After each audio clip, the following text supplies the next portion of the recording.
በዚህ በጣና ገዳማት አንድ ዋሻ ላይ ይጸልዩ የነበሩ አንድ ባህታዊ አሉ። ከኔ ጋር ናችሁ?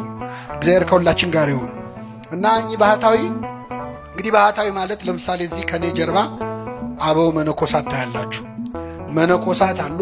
መነኮሳት በገዳም የሚኖሩ እንዲህ ባለ ገዳምም በሩቅ ባሉትም ገዳማት የሚኖሩ መነኮሳት ናቸው።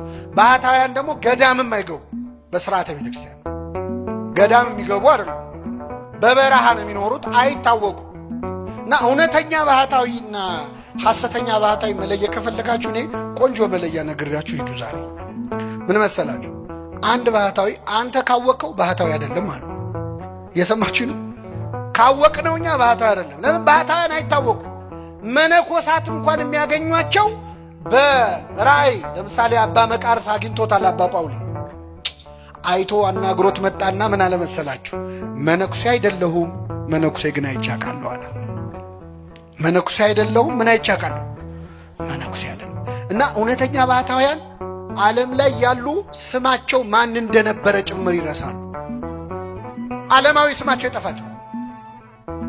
ዓለም ላይ እንዴት ነው ፀሐይ ይወጣል፣ አሁን ንጉሥ ይነግሳል፣ እንደ ድሮ እንዴት ነው ብለው ነው የሚጠይቁት። ምንም ከዓለም በፍጹም የተለየ ዓለሙን መስለው ባህታዊ የሚሉ ሰዎች አትመኑ ማለት ነው። በሌላ ቋንቋ ገብቷችኋል? አሁን የኛ ሕዝብ ማንም ተነስቶ ጸጉሩን ካሳደገ ይቀበላል። እኔም አሁን ትንሽ ብጨምር እርግጠኛ ነኝ ትከተሉኛላችሁ። የቀበሌ ቤት ይዞ እንዴት ባህታዊ ይሆናል? መሀል ከተማ ውስጥ። አሁን ደግሞ የመጣብን በዚህ በሚዲያ ዘመን የዩቲዩብ ቻናል ያለው ባህታዊ ያለው ሰብስክራይብ አድርጉ የሚል ማለት ነው። ጉድ ነው። እስቲ የዛሬ 3 ወር ዓለም ያልፋል ብሎ ትንቢት ይናገራል፣ ግን ሰብስክራይብ አድርጉ ይላል። ዓለም ካለፈ ለምንድን ነው ሰብስክራይብ የምናደርገው? በሰማይ ልናየው ነው? መቀለጃ ሆነናል በእውነት። ከዚህ ጠብቀን እግዚአብሔር። እና እውነተኛ ባህታዊ ነው ይሄ የምላችሁ።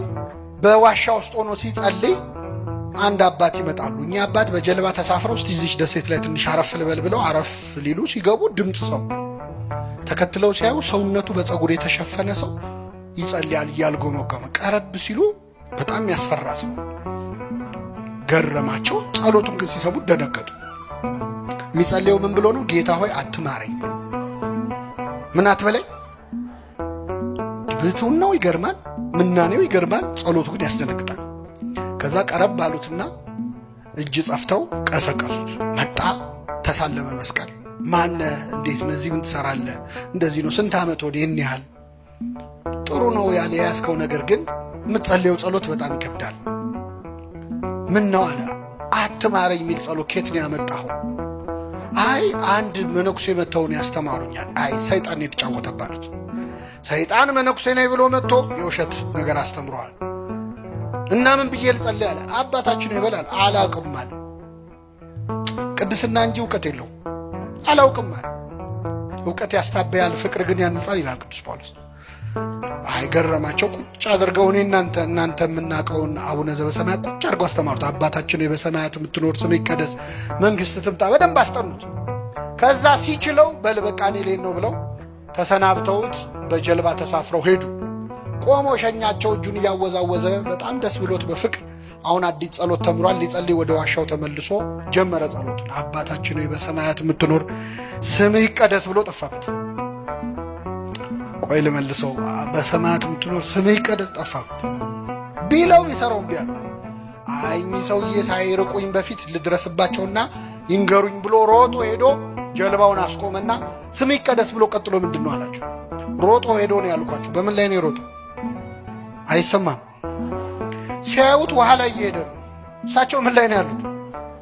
እና ስምህ ይቀደስ ብሎ ምንድን ነው ሲላቸው፣ በሌኔ ወንድም እንደ ድሮ አትማረኝ ብለህ ቀጥል አሉት። እግዚአብሔር ጸሎቱን ሰምቶታል? አልሰማውም? ሰምቶታል። ለምንድን ነው የሰማው መሰላችሁ? እግዚአብሔር የሰማው ያለውን ሳይሆን ለማለት የፈለገውን ነው። እግዚአብሔር ለማለት የፈለግነውን ይስማን። አሁን ልባችን ውስጥ ያለውን ድረስ ጠልቆ ነው የሚሰማው። ከጥልቁ ጠራው እንዳለ ነብይ እግዚአብሔር ዳዊት ማለት ነው። እና ይህ ወንበዴ ጌታ ሆይ በመንግሥትህ አስበኝ ባለው ጊዜ ፈጥኖ የመለሰ መድኃኔ ዓለም ክርስቶስ የሁላችንን ጸሎት ፈጥኖ ይስማን። ሀገራችንን ቤተክርስቲያናችንን ሰላም ያድርግልን። የሰማነውን በልቡናችን ጽላት ይጻፍልን።